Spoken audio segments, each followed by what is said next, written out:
Okay, good afternoon and welcome to our webinar series focusing on spinal cord injury in the military community, brought to you by the military and spinal injury teams at Brookes and Kemp in collaboration with the Spinal Injuries Association. Before we get started, please kindly note that this session is being recorded. Your cameras and mics have been turned off. This is the final session in our webinar series, with our focus today being upon practical advice. This is a huge topic and we could spend the whole day talking about the subjects. We will therefore only be touching on some issues which have arisen from the webinars. It will be a roundtable discussion and we will pause as and when appropriate to ask any questions that have been raised in the chat function. So please use the chat function and we'll raise them with the speakers as and when appropriate. We are very grateful today to be joined by Gary Dawson and Stephen Brookes. Gary Dawson is a support coordinator at the Spinal Injuries Association. Stephen Brookes is a counselling and wellbeing coordinator at the Spinal Injuries Association. Stephen is also a Royal Navy veteran.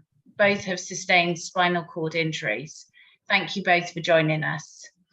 And now perhaps you could both provide today's audience with a little more insight into yourselves. For example, how you sustained your injury, your level of injury, and Steve, if you would also be able to touch upon your military career. Thank you. Perhaps start with you, Gary.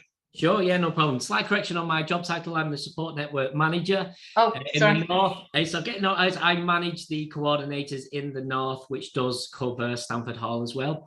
But yes, so almost 20 years ago now, I fell off a motorbike in just a freak accident, a non-fault accident, which left me completely paralyzed from the chest down. So I have a T6 complete spinal cord injury. I have no feeling, no movement, no sensation, no control of bodily function and sexual dysfunction from my chest down. My arms and my hands are not affected by my spinal cord injury. And as Rhiannon says, I do not have any military experience at all. I was previously an electrician. I was 19 years old when I had my injury. But I will be talking a bit more about sort of life after injury and my experience of going back into employment a little bit later on. So over to you, Steve. Hi, good afternoon, everyone. Yeah, my name's Steve Brookes. Yeah, I've got a C5, C4 spinal cord injury, similar to Gary, a road traffic accident back in 2008. At the time, I was serving in the Royal Navy. I was attached to a Royal Marine unit down in Poole. And yeah, I did sort of 15 years. I was a senior rate, so as a petty officer, just been promoted, so everything was going well. And then unfortunately, yeah, that happened. Yeah, I ended up with the injury. Yeah, it's about me, really. Great, thanks very much. Steve, I'll give you an opportunity, if that's okay, to share your slides. The first topic we were going to discuss was in relation to finances. Now, as many of you will know, in our last session when we spoke with Gary Craggs, the employment expert, most people, once they've suffered their spinal cord injury when they're serving in the military, continue to receive their basic pay up until the point of medical discharge. And that's quite a distinguishing feature compared to civilians. You might get some sick pay or you might not get anything at all. So at least with military personnel, you have some kind of financial security, at least up until the point of medical discharge. But as we all know, there are so many other things that come into consideration when we're talking about finances after you've sustained a spinal cord injury. Many people need to look at accommodation that is suitable. We need to think about care packages, equipment needs, and also post-discharge income. So in considering what other financial help might be available, there are a number of options. Quite often where the injury has been caused by negligence, people pursue a civil claim. And that involves bringing a claim in negligence, whether that's against a road traffic insurer in respect of an RTA. It can be in respect of a workplace accident where training hasn't been properly provided or there has been equipment failures that have been due to negligence. You can have medical negligence. There's a whole plethora of different issues that come into play when you're considering a civil claim. And anyone who does have any concerns that their injury might have been caused by negligence should seek legal advice. The idea of a civil claim is to restore an individual to the position that they would have been in had they not been injured. And there is a 3-year time limit. So we're not here to provide any legal advice, but simply just to flag that that is an option for people who have suffered an injury. Where there isn't negligence and the injury has been caused by an accident, there are a number of other avenues, particularly for military personnel, that you can consider. And whilst the awards under other compensation schemes might not necessarily be at the same level as a civil claim, they can still make a huge difference financially into meeting a person's needs. So without further ado, I'm going to hand over to Steve to tell us a little bit more about the Armed Forces Compensation Scheme, which is a no-fault based scheme. So you don't have to prove that someone has been at fault in causing your injury, but what you do have to prove is that it's been caused at least predominantly by your service. So Steve, I'll hand over to you if that's okay. Cheers, thank you. All coming up. We can see your shared screen, Steve. Yeah, sweet. Cheers. Okay, so I'm going to talk about the Armed Forces Compensation Scheme, or AFCS. This is a compensation scheme. The AFCS scheme became responsible for compensation for problems that have arisen by service after the 6th of April 2005. These claims have like a tighter legal boundary of acceptance for injuries, so getting the right advice is imperative. Most importantly, these claims must be made within 7 years of an incident, injury or accident, and therefore can still be claimed whilst you're still serving. The scheme is designed to provide compensation irrespective of fault across a range of circumstances in which an illness, injury or death may arise as a result of service. It does not seek to affect the right to make a civil claim. So if you believe the injury, illness or death was caused by a department or somebody within your arms, their negligence. There's quite a bit of chunky legislation, so I've included the legislation link on the slide, which we'll forward out later on. There's 2 types of awards that you can get. There's a tax-free lump sum. Now the SCI tariffs have 15 levels, 1 being the most severe to 15 being the least severe. Each tariff level has a corresponding level of lump sum payment, and I'll show you that later on. If you're successful in your claim, you'll receive this tax-free lump sum as compensation for pain and suffering. And like I said, how much you'll get will depend on the severity of your injury or illness. If you have multiple injuries that are related to the same incident, the scheme will give you compensation for each injury up to a maximum of £650,000. The second award you can get is a guaranteed income payment, or a GIP. Again, this is a tax-free monthly payment. And if you receive a GIP, you'll get that automatically if your injury is assessed between levels 1 and 11 of the tariff. It's paid from the day after service ends, where the claim is made while you're still in service, or from the date of the claim if the claim's made after discharge. Now, if you're no longer serving and your disablement was caused or made worse as a result of a service in the armed forces before the 6th of April, you can claim under the War Pension Scheme, WPS. This is for problems that have arisen by service up until the 5th of April 2005. They cannot be claimed until discharge from full-time service. And importantly, service personnel need not to have been operationally situated in an operational situation to qualify, as anything to do with duty, which includes sporting activity, would satisfy the legal test for consideration of award. In simple terms, the WPS and the AFCS schemes are designed to compensate individuals for any medical condition or injury sustained while in service. But the 2 schemes are governed by different legislation, so it's important to get the right advice when you're sort of making those claims. If anyone's like me, when you joined up, you signed on the dotted line for PAX, which is like personal accident insurance. You probably didn't know what you were signing for, but you were told to do it, so you did it anyway. This is entirely different from the AFCS. It's life insurance. So any accident that you have is not considered by the AFCS when they determine an award. So it's a separate allowance of money. So there are some organisations that can help during a claim. Veterans Gateway is a good place to start. I'll put the sort of the logos on, but you can Google these and or you know, use the search engine to find them. They put veterans in touch with the best organisations in place with the support that they need. The AFCS is run by Veterans UK. Those that have served may know it as SPVA, the Service Personnel and Veterans Association. That was kind of amalgamated into MOD business, and then Veterans UK have sort of been allocated that now. It's entirely separate from any, like I said, separate from any sort of accidents cover that you have. When assessing a claim, they have caseworkers that will look at the injury or the illness, as well as any sort of supporting medical information that you might have gathered. If the caseworker is unable to make a decision on the evidence that you have, they will ask you to go away and they may ask you additional questions or ask you to go away and gather more evidence. And this can mean that the process takes a lot longer. Collecting evidence, finding evidence to show whether your injury and illness was caused or made worse by service will help the claims process. So it's important you get as much of that as you can.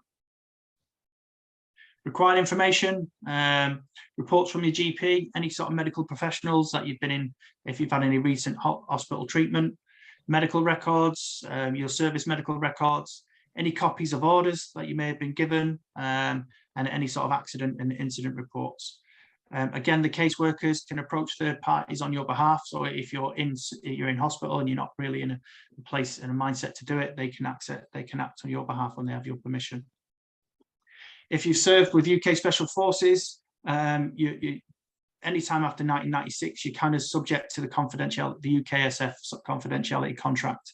So you've got to get express prior authority in writing from the disclosure cell at Mod Building A before you sort of make your claim, so you're able to disclose those details. Steve, can I just, sorry, pause you for one moment? Your slide, yeah, sure. I haven't moved across to the next ones regarding the AFCS. Apologies. There again? Yep, yeah, we're good to go. Thank you, Stephen. Sorry for interrupting you. Oh, right. Do I need to go back now and show you all these slides? Hang on. Can you see them? Yeah. Is it flipping through now? Yeah. Yes. Right. Okay. Right. So that's obviously the Veterans Gateway stuff. So that's the kind of information that you need: medical reports, medical records, copies of orders, accidents, and obviously the information about the UKSF disclosure cell.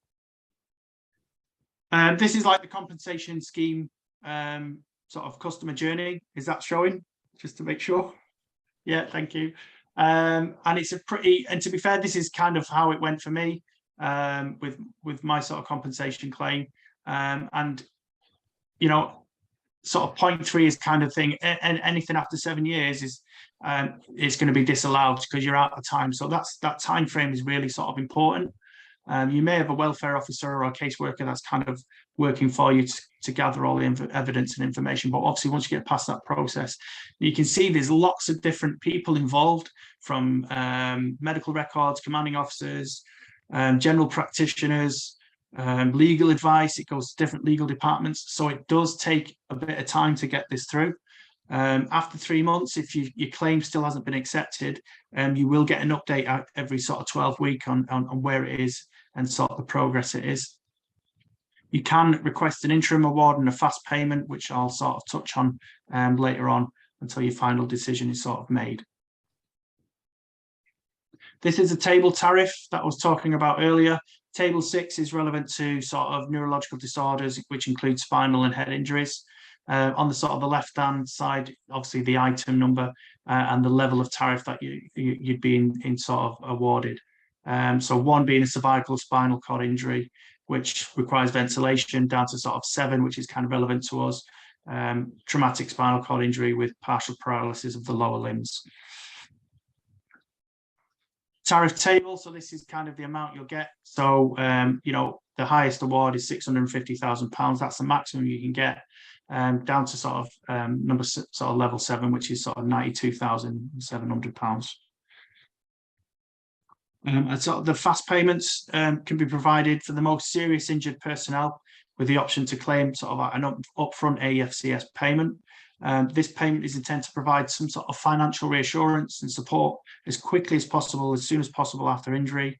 the payment, it currently sits about 61,800, and that'll be made if you're still serving in the armed forces, you have an injury which has occurred after the 9th of May 2011, and the award, and it's looking like the award will be between tariffs 1 and 8. Other benefits you can get: the guaranteed income payment we've already touched on, but how much that will be is dependent on your income at the time of your accident. They look at your base figure of your sort of salary, and then they work out a percentage of that. And again, you get 100% if you're between 1 to 4, and then the percentages just goes down depending on what tariff you're awarded. The other sort of benefit you get is Armed Forces Independent Payment. Similar to PIP, in fact, it's exactly the same. It's just the bonus side of this: with PIP, you would constantly get reassessed. With Armed Forces Independent Payment, they assess you initially, and that's it. You never get sort of chased up again to have to go through the hassle of being reassessed to make sure that your injury still qualifies. Again, this is tax-free, and it's not affected by any sort of income or savings.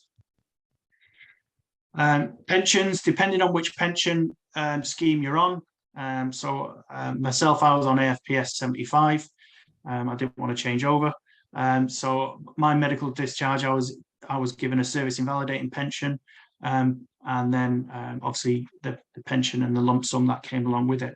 Medical discharge is not the trigger for sort of ill health awards that you would get with AFPS 2005 and 2015. You must meet the ill health condition which is set out in the Finance Act of 2004. It allows registered pension schemes to make authorised ill health early retirement pensions to members of any age, if a medical practitioner can provide a report confirming that the member is no longer capable of continuing their current occupation.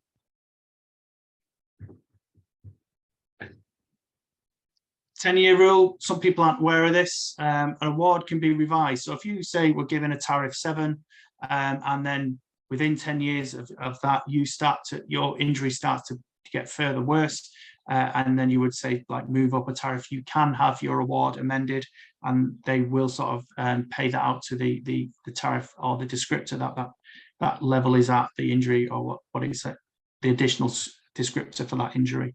Again, the legislation, again, down at the bottom, Article 56 is where you need to sort of look at that. So a little bit about me and my recovery, resettlement. So like I said earlier, my injury was in 2008. So at the time, I spent 4 months in a general hospital waiting for sort of recovering and having sort of my initial operations and stuff to stabilize myself. I then got discharged and went to Salisbury Spinal Injury Centre. I spent 6 months there as an inpatient, and I remain an outpatient, as you always do with spinal injuries. But basically that time there was learning how to sort of manage my care and sort of manage my injury. After 6 months, I'd had enough, and it just wasn't enough. So I then became an inpatient at Headley Court. At this time, it's all ongoing. My house is being adapted with the AFCS payment that I had, and that interim payment, so my house could be adapted. Eventually, I went home after sort of 12 months, and then I remained an outpatient at Headley Court, and I was kind of in and out of Headley Court for about another sort of 4 or 5 months, just going in, top up rehab, top up physio, OT appointments, that sort of stuff. During that time, I did go back to work for the Navy, but unfortunately, wheelchairs and warships don't really go together. So I went to an employment board, and they basically said, "Yeah, I'm no longer fit for service." The subsequent medical board, my level of injury, I'm not really fighting fit anymore. So yeah, I was embossed out of the Navy. So during this time, resettlement was ongoing. I was looking at things I could do prior to discharge, and resettlement was ongoing post-discharge as well. I was around for a bit. I didn't really know what to do. Eventually, I sort of decided to go back to college and university, retrain, became a counsellor, went into did some volunteering, just to sort of prove to myself that I could still work. which led to full-time employment. DMRC now is Stamford. Obviously, Headley Court shut down, and everything's moved up to Loughborough now. So Stamford Hall near Loughborough, state-of-the-art military defence, clinical rehabilitation. They've really developed this. They've taken the ideas of Headley Court, and it's more of a holistic and sort of specialist care now. They look at all sort of, they bring in all sort of multidisciplinary teams to sort of manage the rehab. And it's not just the physical body, they look at the mind as well, which is really good. A little bit more about resettlement. They, depending on obviously your years of service, so less than 4 years, you'll be under sort of the early service leavers resettlement program. 4 to 6 years employment support program, and anything more than 6 years, you're on the core resettlement program, which is sort of like the gold standard. You get everything from in terms of the help that you can get. JSP 534 is the sort of the documentation you need to go for that, Joint Service Publication 534, and you can get that again. Google it; it's available publicly. Resettlement grants, depending on which pension scheme you're on, the level of service, the length of service that you've done is dependent on what sort of grants you're and what sort of money you're entitled to help you resettle. So you're not then stuck with loads of student loans from starting a study or whatever you're trying to do. Pathfinder is an organisation that works with the MOD. A lot of employers go to them, and they like to sort of recruit and employ ex-service personnel.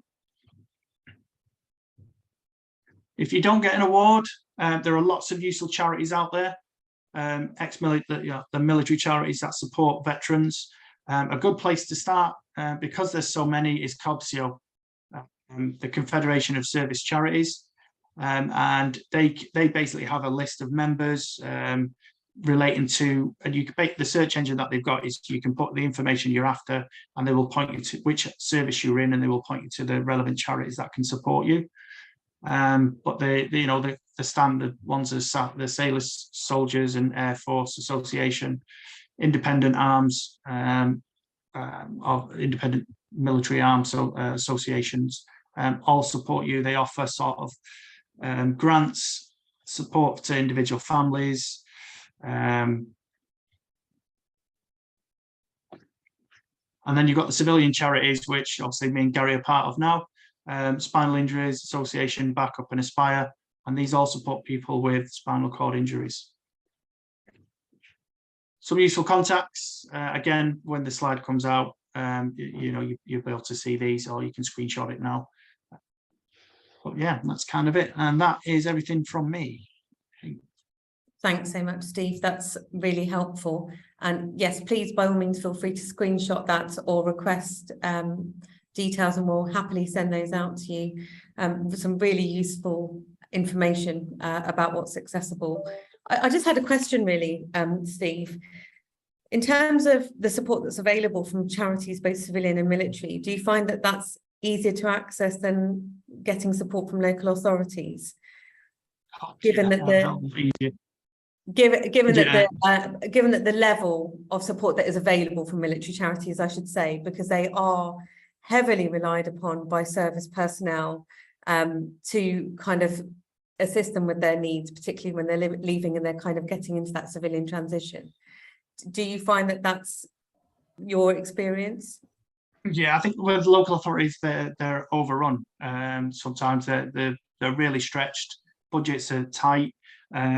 So it just, it's not like they don't want to help. It's just that often it just takes a long time. Where the military charities are run predominantly by ex-military or people with that sort of mindset or some connection to the military. So it's almost like you're going to a colleague or a friend asking, "Look, this is the problem I have," and they go, for want of a better phrase, balls out to help you and get the things that you need. And it's that accessibility, isn't it, and the kind of understanding of how urgent those needs might be. Whereas I'm guessing with the local authorities, it's a lot more kind of through the application process and a much more, rigorous system of having to get through all of that before you're put in touch with someone who can properly assess you. Yeah, well, I'd say the local authorities as well, they're obviously supporting such a wider population and a lot more people are feeding into it, whereas the charities tend to specialise in their own area of expertise, in which case one will signpost to another, so it's much easier to access that immediate answer that your question is about, whereas the local authority, there's so many hoops to jump through to access the person who will eventually signpost you most likely to a charity. Yeah. So you're just cutting out the middleman, really. Thank you. Gary, you and I are now going to provide our audience with a brief discussion about care.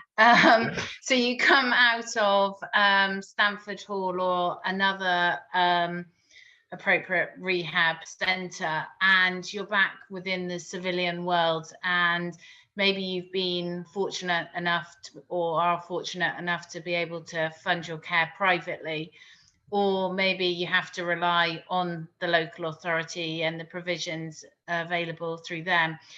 So perhaps you could provide the audience with some tips on dealing with local authorities or and getting the care regime that you need going forward. Yes, no problem at all. So I think a key thing you mentioned then, Rhiannon, is that if you're lucky enough to go through a specialist centre like a spinal injuries unit or a facility like Stamford Hall, you are going to have access to case managers or whatever the spinal unit's equivalent is, who are going to assess your situation, hopefully assess your situation, and have access to key people within each CCG or ICB to be able to put that care in place.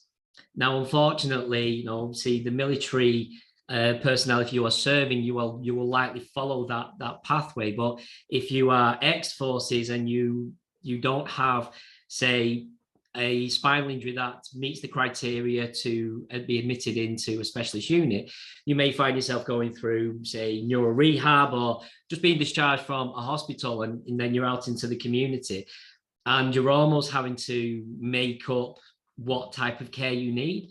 It's very unlikely that anybody's ever going to be very well educated in the care that is required for a person to live a very fulfilled life. And it's often that people go to the GP, I'm like, well, I need help, I need some assistance. And it can be really difficult and full of minefield to try and get all the care that you often need. And that's why we always encourage people to seek advice often from the third sector, going to charities like the Spinal Injuries Association, who have a whole department who advocate on behalf of people to, one, do an assessment of their current care if they're having care taken away from them, or those who are applying for more care or just don't have care at all. And we have an amazing dedicated team who will go through the whole process. And especially when when that team is made up of nurses and other clinicians who will be able to advise as to what is required for bowel, bladder, skin management, risk of autonomic dysreflexia, social care on top of that, to be able to have a team who's be able to provide that insight. Because again, most people won't know exactly how many visits a day or how often they should have a catheter bag emptied throughout the night, or if they do have an element of care given to them, but they're getting 4 visits a day and they have an indwelling catheter, that their catheter bag may overfill at night, which means they can't then drink water at night because their next visit's not coming until the next morning. That's when we start breaching people's human rights. But then to have a dedicated team to not only put all the paperwork and help you process all the information, but then to go to your DSTs and advocate on your behalf. Because when you go and face your local authority in that ICB, and you have a multidisciplinary team in front of you telling you what you need, even though none of them have any experience of spinal cord injury, to then be provided with a clinician, so especially spinal nurse, to have an advocate specialist, and also an SIA coordinator, often to sit in that room as well and say, look, I've got this much experience of living with spinal cord injury. This is why it's important to have the care in place, etc., so that a person can get as much care as they're entitled to. That would be my first piece of advice. Utilize the third sector. If SIA can't help, we will always signpost to all the different charities who can through our support network, whether it's through our trusted partners or through some of the care agencies that we work with who will be able to advise as well. But it's a very, very difficult thing. A lot of people, and especially what we find is younger men who will be often, they're allocated amount of care, but they don't want it. So they're quite reluctant to take it. So no, 2 visits a day, it's all I need. And we often have to encourage people to get as much care as you can get, because it's a lot easier to turn around after 6 months, say, actually, I don't need this, rather than turn around after 6 months to go, actually, I need 24-hour care, and start the process all straight from the start. And I suppose it's raising that awareness of what it's like on potentially a bad day compared to what it's like on a good day, when things, you may be able to do more, you may not be in as much pain, or the good day, bad day is a really interesting concept. That it's been one that's been around benefits and various different assessments for years. You always have to think about your worst day. Well, actually, care is a little different, because you actually have to think about preventing your worst day. Yeah. So a worst day to a person with spinal cord injury is often a UTI, bowel problems, and having a pressure sore all at the same time, which triggers autonomic dysreflexia. So having the right care in place to make sure that your bladder is managed appropriately, that you're not sat in your own mess because you've not got care coming for another 12 hours. That's going to lead to skin breakdowns and lesions and develop a pressure sore, which ultimately will cause an autonomic dysreflexic attack. So by the time that person then comes, and if you've not got upper limb function, and we have a lot of elderly people who don't have smartphones, they don't have Alexa. When that happens, they are literally just in a horrible situation. So having that, it's a really strong. Autonomic dysreflexia has only very recently been added as a preventative measure to the care assessment, because previously it was a case of, well, if you've never had it, we wouldn't consider it. Yeah. Whereas they've never had it because it's always been prevented. And also autonomic dysreflexia being so potentially life-threatening, that preventing it is the ultimate goal, really. And we've talked briefly about care, but what about equipment and access to equipment, and knowing, both in terms of finding out what's available and then financing that equipment? I know you touched briefly on case managers, obviously, within the units, but where do you go if you're not in a unit for that kind of support and information? I think I say, just to talk about the unit pathway first, that specialised NHS trauma pathway as it was previously, and is unfortunately still in some regions, that you're going to go to a spinal unit where you'll see all the amazing equipment, the FES machines. You'll see members coming in from charities who are sat in £5,500+ wheelchairs, and they're all singing, all dancing, whether it's electric, whether it's manual, whether it's lightweight, and it gives that inspiration and the aspirations. Well, that's what I want. That's going to enable me to live that life. You can go outside and you can see all the adapted cars. You can you can see all the additional equipment that you may need when you go home, standing frames or calipers or whatever it's going to be. And that instantly puts you on the path, because rehab is being so condensed in many cases, especially if you don't access places like, say, Stamford Hall as a follow-up, that rehab in a spinal unit now can be anything from 6 weeks to 2 months, and that you kind of you're sent home. If you don't go through that pathway, it can be quite difficult. And this is why we work so closely with the NHS. So that we want every single person to be signposted to the SIA, so that we can get them access to all the additional charities as well, because we are an association for all. Part of our assessment is to see which is the most appropriate charities to signpost them onto. But that also includes sending them on to various different wheelchair companies, or showing them different sports and activities, and not just your standard ones that say wheelchair basketball or track racing, but things like curling or rifle shooting or archery or paragliding, something a little bit more, especially we tend to find with our military personnel. They want some of those more extreme sports, and they want to jump out of planes, or I know Stephen has, and so to be able to, but then having speaking to someone with that level of knowledge and that experience, whether it's people who've gone back to riding motorbikes or adapted camper vans, first, it's just finding out what is available. And obviously the internet's an amazing thing. Social media, fact sheets, all the different websites that are out there is a great resource for finding this information. But then actually trying to fund it, as I say, I'm sat in a manual wheelchair. It costs £5,500. One wheel alone is £1,000. I didn't have a claim. I spent 12 years of my first part of my injury on benefits and then started working full time. But they said once you find what you want, and it's often how it's justifying the need for something, not just the want for it. Once you have a need, that's when we can go to work and we can start applying for grants. There are loads and loads of grants. There's so much, especially in the military charities as well. And we can support those applications. We're all about empowerment. If someone has the physical capability to write their own grant, we absolutely expect them to, and we will support that, write supporting letters, provide them with information. If they physically can't and they have no one to do for them, that's when we would obviously take over and assist with that. But we'd also signpost to advocates, other charities, things like the Disability Grants website, the Turn to Us website, and we'll support them through that. And again, once we'll have those conversations to help them put their applications in as well to, again, justify the need. The need can be for anything, for sports equipment, for a wheelchair, for adaptations. If it's going to improve somebody's quality of life, then we will absolutely support that. If someone wants a £10,000 wheelchair because they just want to say they got a £10,000 wheelchair, well, there's not much we can do with that, unfortunately. Of course, we'll write a supporting letter if we're going to think it's going to benefit their mental health or make them feel better about leaving the house, then absolutely. But if it's just a case of they need a 10 grand chair to sit in there and watch TV, then it's kind of on them a bit then. Not even you can do that. Yeah, we'd struggle with that one, I think.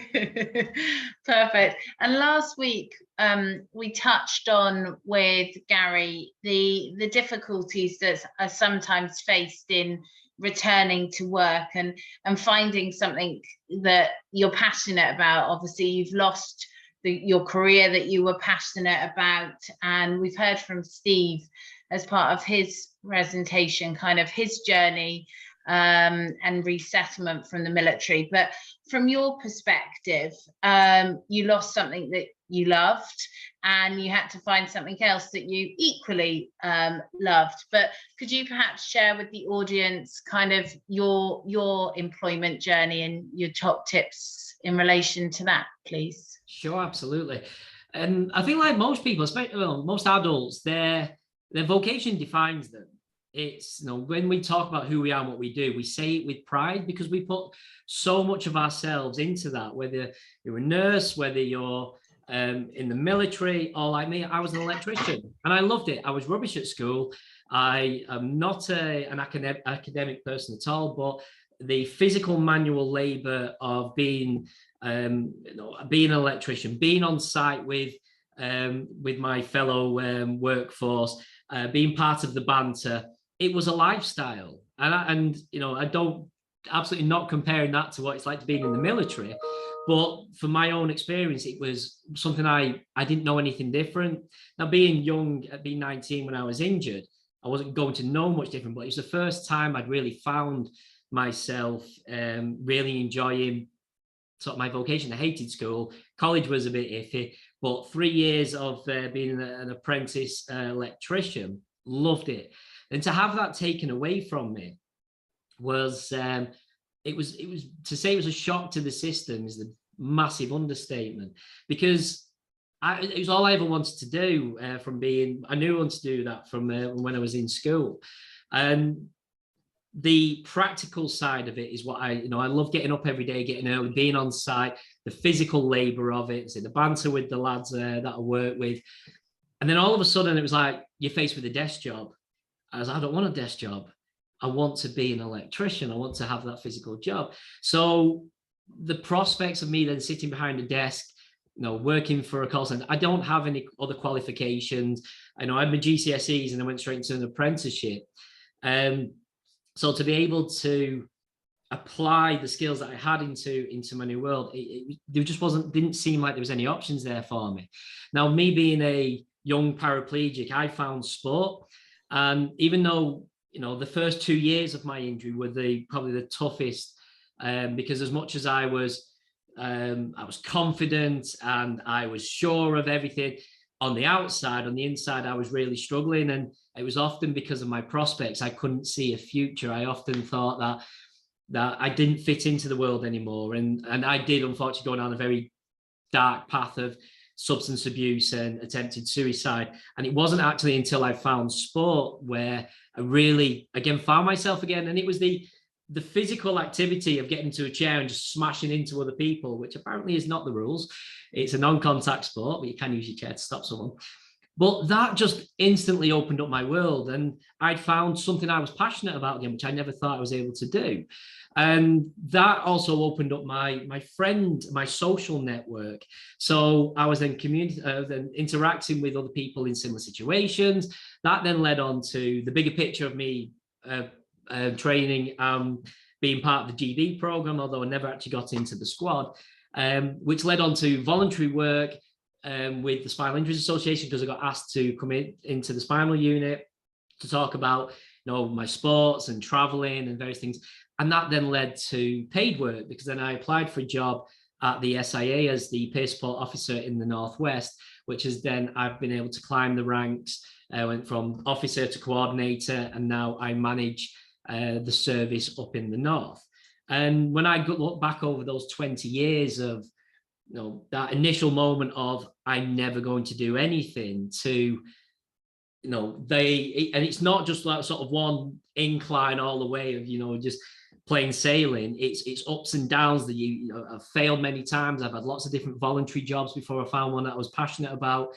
There's just constant obstacles, but every time you overcome those obstacles, you find that you've got a new strength, a new skill, some other way of applying that to a role. And I've now landed, my dream job. I absolutely love what I do. I'm passionate about the work that the Spinal Injuries Association does and the wider SCI community and how we can support everybody who's affected by it. And I get up every day, get dressed, get into my chair, and don't bat an eyelid, because I know what I'm doing. No, I still wake up and I'm tired and I'm aching and I'm still living with spinal cord injury and everything that goes with it.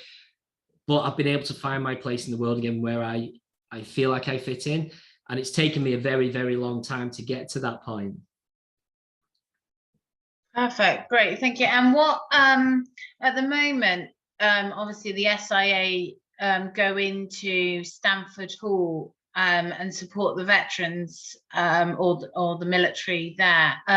Perhaps you could provide the audience with a bit more about how the SIA and how you help people who are within Stamford Hall. Absolutely.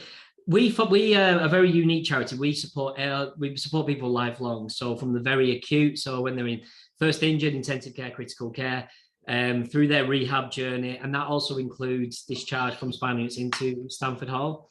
As Steve said, Stamford Hall is an amazing facility, and they take a very much a holistic approach.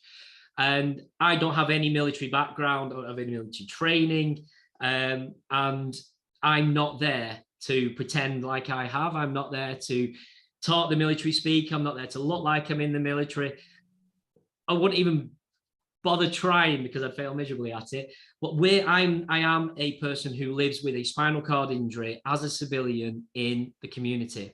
And they recognized a while ago that this is a really important aspect of post-discharge. It's not about, I'd say there's lots of military charities who will support their transition from military to civilian, but there's not many people who can transition from able-bodied to disability and also be a civilian. So it's about sharing what it's like to live in the world, what it's like to be in a relationship, what it's like to have sex, manage your bowels and bladder, go on holidays, the normal day-to-day non-military aspects that their life will become, and they will still, it doesn't take them, we're not there to say you're not in the military anymore, you're not there to say your past is gone, nothing like that. It's just to help them with the understanding of what it's like to live as a civilian with a disability in the public.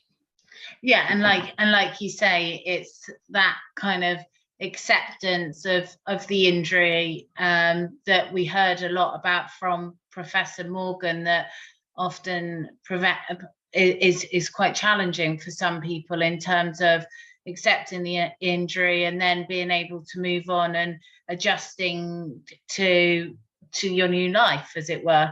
And the opportunities that are available are all out there, but it's knowing how to access it and where one can go to access all of that. Just on that, just very, very quickly, when you're in any form of institution, whether it's a major trauma centre, rehab, specialist unit, Stamford Hall, you are constantly distracted by your routine, by the healthcare professionals, by your fellow patients, and there's a lot of banter and there's a lot of expectation, there's a lot of things to live up to, there's a lot of competition as well. But when you go home, that's when reality kicks in. All of a sudden, you're not in an accessible facility, you're in a house that's not yet been adapted. You may have been discharged without care and you're waiting to be assessed, and your family are having to do your bowel and bladder management. So it's when you're actually at home that the reality of the situation really kicks in. And the reason that we continue to support people through the specialist units in Stamford Hall is so that we have that relationship when they go home. We're ready to continue to support. We will go into their houses, we'll have a cup of tea with them, and we'll have a load of banter. I will support them. I will share our stories, the good, the bad, and the ugly, and help them and encourage them to come out to our community groups, or just go for a coffee in local Morrison's or something. I think that's it, isn't it? As you rightly said, it's about that kind of adjustment period. And certainly one of the things that Professor Morgan raised in our session with him was that he doesn't necessarily expect people to be reaching out to see, being referred for psychiatry services immediately, because you need a period to kind of regulate your emotions and adjust to your new environment, and then allow to kind of your mental health to start responding to your environment and the change in your injury. And I guess from both of your perspectives, it'd be interesting to know what your view is about that in terms of accessing mental health support at a very early stage. Do you agree with that, or do you think that kind of much more robust intervention sounds a bit strong, doesn't it? But much more robust kind of treatment is required. And I know that, Steve, you've trained as a counsellor, so this is probably something to direct to you in the first instance with Gary's input. What's your kind of experience, and what are your views about? Steve's definitely the expert here. I'm gonna definitely let Steve answer this. I use that term very loosely. I think, well, I mean, when I left, mental health wasn't really sort of an issue. My discharge was sort of 2011. So I think the support that we kind of called on would be from it would be the chaplains of each service. So they were the people that we would kind of talk to, and they were the ones that would offer you support. You didn't have to necessarily believe in God or a God. It was someone that you felt comfortable in talking to. Psychological support was available within the spinal units. There was psychological support available within sort of Headley Court when I was there. It's just whether you felt confident enough to sort of go and ask for it. The support you would get, and that sort of camaraderie you would get, would be from other people that were injured, other people that were going through the same thing that you were going through, and that sort of brotherhood that would be formed. And that's ongoing. People have, I've left Headley Court now, and I'm still in contact with people that I went through Headley Court with, who were going through similar injuries or going through different injuries. But we all had that in common. It's catastrophic change. 1 minute you're on the front line, or 1 minute you're on a ship, 1 minute you're doing an activity, and the next minute it's gone. And that is horrendous to deal with. Transitioning, if you were leaving the military, that transition is hard enough, gone from a military life to civilian life. But when it's taken away from you, there's that sense that it's been robbed. So that's really hard to deal with, and it takes time. And I guess it's about time, isn't it? And it's about processing things and then accessing support. And that support can change. It can change from being that camaraderie of being around your peers who are in Stamford Hall, or whatever rehab facility you're in, to then moving on to looking for that support around you as well. And then perhaps if you do need to have specialist support, knowing where to go, knowing to go and speak to your doctors, or other people, or the SIA to help signpost to relevant services that might be able to help you. And I guess the message is there is an enormous amount of support from various outlets, but it's more about accessing that and knowing that it's available. And I think that kind of brings me to my next point, really, which is that it's really important that everyone understands that access to support as a veteran is available no matter how long you've served. A lot of people tend to miss that it doesn't matter whether you've served for a couple of weeks or a couple of years or a full career, you're a veteran if you've served. And I think Lady Marie really helpfully reminded us of that in the very first session. And it's about knowing that you can have access to the military charities for that support, irrespective of how long you've served or how long it's been since you've left the service as well. So I guess that kind of brings us over to our last point for today's session. I think we're hopefully aiming to finish relatively on time today. What are your key tips for someone who suffered an SCI and they're serving? What, if you could kind of give us a couple of key points that you would want to pass on to someone who's just sustained an injury, what would they be? For me, as I say, as a civilian, and how we've supported people I've supported people last decade, it's just taught to people, you know, from all different aspects, all different walks of life, different levels of injury, getting appreciation of what is possible with spinal cord injury. You know, it's the best way to understand what you're going through is often to verbalize it. You know, we have an internal monologue that often it can be quite negative, especially when we're faced with these quite dire situations. So to be able to speak to somebody who has also got spinal cord injury, then yeah, it just help process the aspects of their life that you think maybe that are going to be difficult, the things that you are putting all negatives on, because there may be actually opportunities or possibilities. And Steve, yourself? Yeah, kind of echo what Gary said. Yeah, you know, it's quite easy to be sort of, once you get discharged and you're at home, just to sort of sit and wallow, but get yourselves out. That's a mistake. Get yourself out there, interact with regional support groups, you know, local military charities, you know, remind yourself of what you can do with the spinal kit. That it's very easy to focus on what you can't do, but actually when you start going out there and doing things like going skiing, jumping out of a plane, you know, anything that, you know, that reminds you that you're still alive and you can still do the things that you did before. You just do it sitting down. Jumping out of a plane will certainly do that to you, Steve. Well, so the SIA's got a fundraiser to swim with sharks in March. Yeah, if anyone's doing that. Sharks. I did it last year. It was amazing. That sounds very exciting, but I think you have to have slightly stronger substance than me to join in with that. But yes, absolutely, that sounds wonderful. Gary, can I just ask you to confirm what a participant has asked? The SIA are, my understanding is correct, that the SIA are currently going into Stamford Hall, aren't they, and supporting those that are injured? Yeah, so we was in there recently. Our clinical team provide all the training for their staff there, and we were there to see the patients. Annoyingly, but at that day, the patient was in there had gone off to the interspinal games, because again they still compete against as civilians, and they put their own team in, and yeah, we're going to continue to go in to support those people in there, and it will be myself who goes in. Great, perfect. That's super helpful.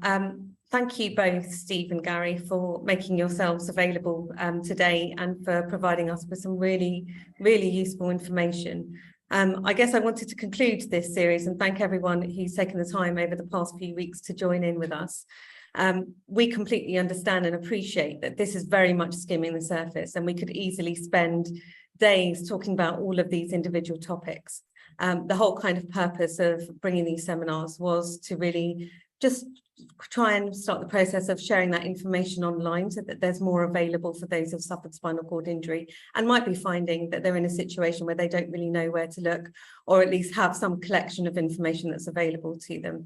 We hope that everyone has found them useful. We will be posting the recordings on our website in due course, and hopefully they will come in useful to others in the future. If anyone has any questions, please do feel free to get in touch with us. We're always happy to hear from you. And hopefully we look forward to running some more sessions with in the future. Thank you. Bye-bye. Great. Thank you. Thanks, Bye-bye. everyone.